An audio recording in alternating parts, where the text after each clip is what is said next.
My life is a masterclass in risk management. I'm Mark. I'm a senior risk analyst for a global insurance firm. I don't just look at spreadsheets. I build narratives of disaster. I sell peace of mind. I take a company's chaotic, high-stakes future, and I identify every possible point of failure.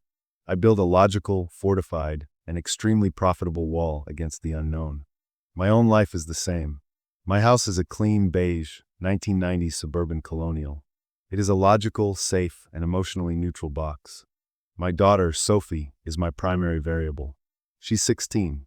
Since the divorce 3 years ago, my life has been a single, focused project: maintain her stability, get her through high school, get her to college. Our shared calendar is a fortress of dentist appointments, soccer practices, and SAT prep. It is all, in a word, managed. My car, however, was a problem. It was a 1988 Mercedes 560 SL. A stupid, post-divorce purchase. It was silver blue, heavy, and smelled like old leather and my own delusional bid for freedom. It was a flaw in my risk analysis, and it was sitting dead in my garage. It hadn't started in 6 months. The battery was fine. I'd checked that. It was something else. Something deeper. "It's just another one of your projects you never finish," Sophie had said that morning, not even looking up from her phone as I failed, again, to get the engine to turn over. Her words hit harder than the divorce papers. So I had it towed. Not to the pristine glassbox dealership, but to an old-school, independent shop my colleague had mentioned. "She's not cheap," he'd said, "but she's the only one in the city who still knows how to work on those old engines." The shop was called Phoenix Motors. It was a 2-bay garage, cluttered with the skeletons of old Porsches and Jaguars. It smelled like gasoline, coffee, and something metallic I couldn't name. She was Chloe. She was, to my surprise, my age, maybe late 40s. She wore dark blue, grease-stained overalls, and her hair was pulled back in a messy bun that had given up hours ago. She had the most intense, intelligent eyes I'd ever seen. "It's the fuel line," I said, trying to sound like I knew. "Or maybe the distributor cap." I checked the battery. Chloe just looked at me. She didn't look at the car. Just me. "You're the risk guy, right?" "Mark," she said, wiping her hands on a red rag. Her voice was low, a little rough. "My brother-in-law, Dave? From your office." "Oh, right. Dave. Yes." I suddenly felt overdressed in my golf polo. She walked around the car, not like a mechanic, but like a sculptor. A560 SL. This was the I've made it car for a very specific kind of guy in 1988. "I'm not that guy," I said too quickly. "No," she agreed, still not looking at me. "You're the I'm divorced guy from 2023. I just stared at her. She finally knelt by the front tire, then leaned in to look under the chassis. "You're trying to manage the problem, Mr. Harrison. My job is to find the cause." She stood up. "It's not the battery. It's not the cap. It's been sitting. The fuel lines are gummed up. The injectors are clogged. You've been letting it atrophy." She was right. I was, at that exact moment, in the middle of a high-stakes, 9-figure negotiation over text message that was actively imploding on my phone. My phone buzzed. It was my boss. "We need this. Close it." Another buzz. It was Sophie. "Forgot my soccer cleats. The game is in an hour. Can't you do anything right? Just give me a minute," I snapped, turning away from Chloe to hiss into my phone. "What do you mean the underwriters pulled out? That was a done deal. You tell them that is not an option. You fix it. You fix it now." I was pacing, or at least pacing as much as I could between a '68 Mustang and a wall of tires. I was sweating. My neck was tight. I was going to lose the deal. I was going to lose millions for the company. My daughter thought I was a failure. I was a failure. "No, you don't listen to me," I finally yelled, my voice cracking. "I am out. The deal is dead. We are done." I ripped the phone from my ear. I didn't throw it. I managed my anger. I just gripped it, so hard my knuckles turned white. My heart was a trapped, hammering bird in my chest. The garage, which was open to the street, suddenly felt airless. I could feel the sweat on my forehead. I could feel the expensive, moisture-wicking fabric of my shirt clinging to my back. It was choking me. "It's too hot," I gasped, fumbling with the collar. I can't breathe in this thing." I was having a panic attack. Right here, in the middle of an auto shop, in front of this quiet, observant woman. I was coming apart at the seams. I expected her to be alarmed, to get flustered, to ask me to leave. She did none of those things. She just stood there. She just watched me, her face unreadable. And then she moved. She didn't get me water. She didn't call for help. She walked over to her workbench, picked up a heavy, specialized-looking wrench, and walked back to me.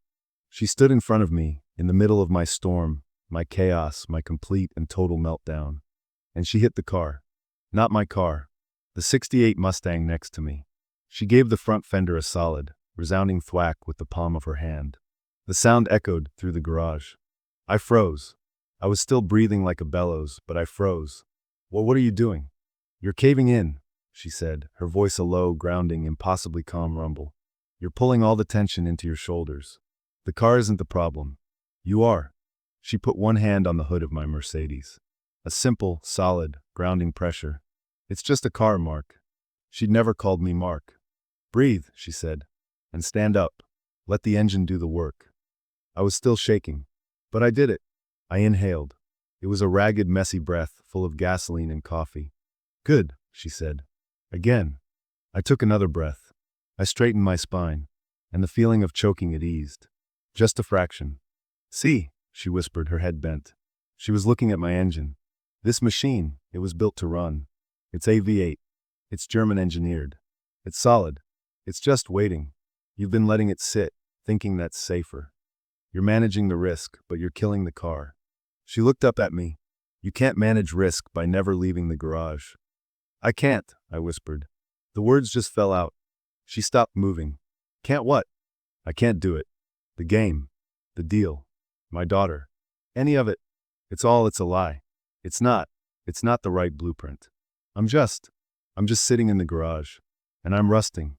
I had just confessed my deepest, most terrifying secret to my mechanic. She was quiet for a long time. She finally looked up. Her eyes, they weren't judgmental. They weren't surprised. They were just kind. And tired. "I know," she said. "What?" "I know," she repeated, her voice still that low, steady rumble. "My ex-husband, he was a risk manager too. He managed our whole life until he managed it into the ground. Divorced me. Took the dog. Left me this." She slapped the toolbox. "This shop was my dad's. It was the only thing that wasn't managed." She stood up in one fluid, graceful motion. She was close now. We were in the garage together. Him, in his simple linen work shirt. Me in my fraudulent, expensive armor. Wait, that wasn't my story. Us. Just us. Her, in her greasy, practical overalls. Me in my fraudulent, expensive polo shirt. "You've been building a life that doesn't fit," she said. "It's not the car, Mark. It's you. The car is perfect. It just needs to be driven. It needs to be cleaned out." She reached up, and her touch was shocking. She put her thumb on my cheekbone. Wait. No. That's me." She rubbed her own cheek, and a long smudge of black grease appeared. She looked at her hand, then at me. And she smiled. A real small, tired smile. "Saw the occupational hazard. I have to. Sophie's cleats," I stammered. "Yeah," she said. "You do. You're a dad." She turned to go. To write up the invoice. To get back to work. "Chloe," I said. She stopped. "What if I don't know how? What if the engine is too far gone?" She turned back. Slowly. She walked right up to me, so close I could smell the metal on her skin. She looked me right in the eye. "The engine is never too far gone, Mark," she whispered. "It's just complicated. You just need someone who knows how to read the blueprint." And then she kissed me. It wasn't a romance novel kiss. It wasn't fireworks. It was deliberate. It was slow. It was the kiss of a woman who knew how to build things that last. It was warm, and it tasted like coffee, and a little bit like motor oil. And it was, in a word, solid. It felt, for the first time in my life, like a foundation. She pulled back just an inch. Her gray eyes were on mine. "It's going to take a few days," she said, her voice a little breathless. "To flush the lines. Order the parts." "Okay," I whispered. "A few days." "Go," she said, tapping my chest. "Get the cleats." I just nodded and walked out of the garage into the sunlight. I got in my sensible beige, perfectly managed SUV. My phone was still buzzing. And for the first time in my entire, logical, well-planned life, I had absolutely no idea what to do next. And I was okay with that.